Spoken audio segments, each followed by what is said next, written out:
Right ఇక బీజాపూర్ లొంగుపాటు కేంద్ర committee సభ్యుడు రూపేష్, మాడ్ డివిజన్ కార్యదర్శి రనిత, ఇద్దరు డీకేఎస్జెడ్సీ సభ్యులు, 15 మంది డీవీసీ సభ్యులు సహా మొత్తం 140 మంది మావోయిస్టులు లొంగిపోవడానికి అటు బైరాంగూడ్ వైపు పయనమవడం కూడా మనం చూస్తున్నాం. మరి ఇంద్రావతి నదిపై ఉన్న ఎగువ ఘాట్ వద్దకు కొద్దిసేపట్లో చేరుకునే అవకాశం కనిపిస్తుంది.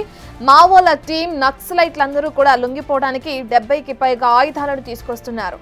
బైరాంగఢ్ నుండి ఇంద్రావతి నదిపై ఉన్న ఉస్పారి ఘాట్ వరకు భద్రతా దళాలు గట్టి భద్రతను మోహరించాయని కూడా అర్థమవుతుంది.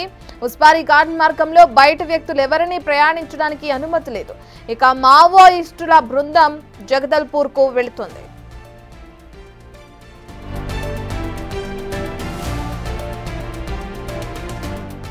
రైట్ గా మనం బిగ్ టీవీ స్క్రీన్ పైన చూస్తున్నాం. కొంతమంది మావోలు లొంగుబాటుకు గురయ్యే అవకాశం కనిపిస్తుంది. సంబంధించిన పూర్తి డీటెయిల్స్ అందించడానికి మా ప్రతినిధి భాస్కర్ అందుబాటులో ఉన్నారు. రైట్ భాస్కర్.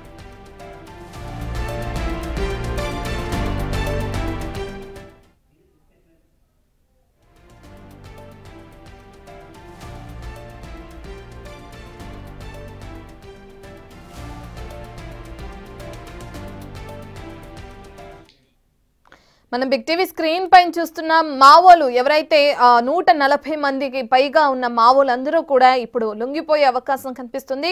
దానికి సంబంధించిన పూర్తి డీటెయిల్స్ అందించడానికి మా ప్రతినిధి భాస్కర్ అందుబాటులో ఉన్నారు. రైట్ భాస్కర్, మనం చూస్తున్నాం అనేక మంది మావోలు లొంగుబాటుకి గురయ్యే అవకాశం కనిపిస్తున్న నేపథ్యంలో సంబంధించిన డీటెయిల్స్ ఏ విధంగా ఉన్నాయి? రేఖ, ఇప్పటికే ఛత్తీస్గఢ్ రాష్ట్రంలో మావోయిస్టులు వరుసగా లొంగిపోతున్న నేపథ్యంలోనూ తాజాగా మరలా నిన్న మల్లోజు వేణుగోపాల్ తో పాటుగా మరోవైపున ఈ రోజు ఉదయం కూడా ఆశన్న కూడా లొంగిపోవడం కూడా జరిగింది. తాజాగా రూపేష్, ఆంధ్ర రాష్ట్రానికి చెందినటువంటి అగ్రనేత, మావోయిస్ట్ అగ్రనేత, ఆయన డీవీసీ సభ్యు నుంచి సిఎన్జి అంటే సెంట్రల్ జోనల్ కార్యదర్శి వరకు కూడా అతను పదవి బాధ్యత నిర్వహించినటువంటి నేత. ఈయన ఒకసారి స్కెచ్ చేసిందంటే తప్పిపోయే లేని సందర్భాలు అనేకం ఉన్నాయని చెప్పని ఆయన రికార్డే చెప్తుంది. మొత్తానికైతే ఈయనపై కోట్లు అంటే 80 లక్షల రూపాయలు కూడా రివార్డు ఉన్న నేపథ్యం అయితే ఉంది. ఈయనతో పాటు మొత్తానికైతే సుమారు మొత్తం 140 మంది మావోయిస్టులు కూడా లొంగిపోయేందుకు భైరవ్గఢ్ వైపు కూడా వీళ్ళంతా కూడా వెళ్ళి అక్కడ ఛత్తీస్గఢ్ సీఎం జిష్ణుదేవ్ వర్మ సమక్షంలో లొంగిపోయేందుకు కూడా అన్ని రంగం సిద్ధం చేశారు. మరోవైపున వీళ్ళందరూ కూడా అంటే ఇంద్రావతి నది సమీపంలో ఉన్న ఉప్సారి ఘాట్ సమీపంలో వీళ్ళందరూ కూడా అంటే మావోయిస్టులు వస్తున్నారు. అంటే వాళ్ళు ఆ రూట్ లో ఆయుధాలతో సహా వస్తే ఛత్తీస్గఢ్ సీఎం ముందు సమక్షంలో లొంగిపోయేందుకు సిద్ధమవుతున్న తరంలో వాళ్ళందరూ కూడా డిఆర్జీ సిబ్బంది కూడా రిసీవ్ చేసుకునేందుకు కూడా సిద్ధమవుతున్నట్టుగా తెలుస్తున్న నేపథ్యం అవుతుంది. అయితే ఒకవైపు రూపేష్ లొంగిపోతుంటే ఇప్పుడు దండకారణ్యంలో మొత్తం చాలా వరకు కూడా ఉన్నటువంటి మావోయిస్టుల ముఖ్య నేతలంతా కూడా ఒక్కసారిగా లొంగుబాటుకు శ్రీకాంత్ చుడుతున్నారు. దీనిలో భాగంగానే ఇప్పటి వరకు చూసుకుంటే మాత్రం ఒకవైపు నిన్న మల్లోజు వేణుగోపాల్, ఉదయం పూట ఆశన్నతో పాటు మరో 25 మంది పైగా లొంగుబాటు, మరలా ఇప్పుడు తాజాగా 140 మంది వరకు కూడా ఛత్తీస్గఢ్ సీఎం జిష్ణుదేవ్ వర్మ సమక్షంలో లొంగిపోయేందుకు అంత రంగం సిద్ధమైంది.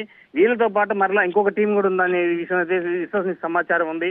మరో టీం కూడా రేపు ఎల్లుండిలో మరో 150 మంది పైగా పోయేందుకు సైతం కూడా అంతా రంగం సిద్ధమవుతున్నట్టుగా తెలుస్తున్న నేపథ్యం అవుతుంది. ఫలితంగా చూసుకుంటే మాత్రం మావోయిస్టుల ఉనికి రానున్న కాలంలో కనుమరుగయ్యేది.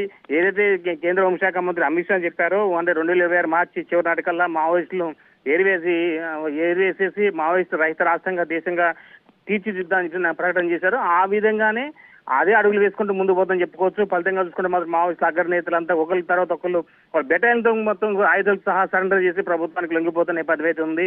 మొత్తానికైతే మావోయిస్టుల లొంగుబాట్లకు మాత్రం ఒకవైపున డిఆర్జీ సిబ్బంది, సిఆర్పి సిబ్బంది కావచ్చు, మరోవైపున స్పెషల్ పార్టీస్ కావచ్చు, వరుసగా వీళ్ళ కృషి మరలేదని కూడా చెప్పుకోవచ్చు.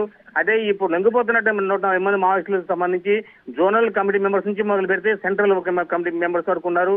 మరోవైపున సాయుధ సానుభూతి పరులు సైతం కూడా ఉంటుంటారు. ఒక్కొక్కరికి పైన లక్షలాది రూపాయల రివార్డు ఉన్నట్టుగా తెలుస్తుంది. రేఖ.